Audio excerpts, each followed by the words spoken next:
శ్రీ మహాగణాధిపతయే నమః. శివాయ గురవే నమః.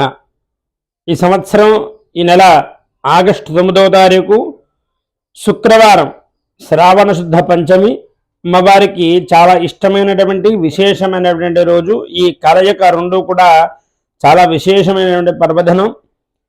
ఈరోజు 9వ తారీఖు శుక్రవారం సాయంత్రం అమ్మవారికి దీపాలతోటి అలంకరించి అష్టలక్ష్మి ఆరాధన, అష్టలక్ష్మి స్తోత్రాన్ని పఠించి అష్టలక్ష్మి ఆరాధన ఎవరైతే చేస్తారో వారికి సమస్తమైనటువంటి కష్టాలన్నీ కూడా తొలగిపోయి ఏ రకమైన సమస్యతోటైనా బాధపడుతున్న వారు ఈ అద్భుతమైన కలయిక రోజు అంటే శ్రావణ శుద్ధ పంచమి శుక్రవారం నాడు అమ్మవారికి అష్టలక్ష్మి ఆరాధన చేసి పాయసాన్ని నివేదన పెడతారో వారికి పాయసంలో తేనె కలిపి నివేదన చేసినట్లయితే ఉన్న సమస్యలన్నీ కూడా నెరవేరుతాయి.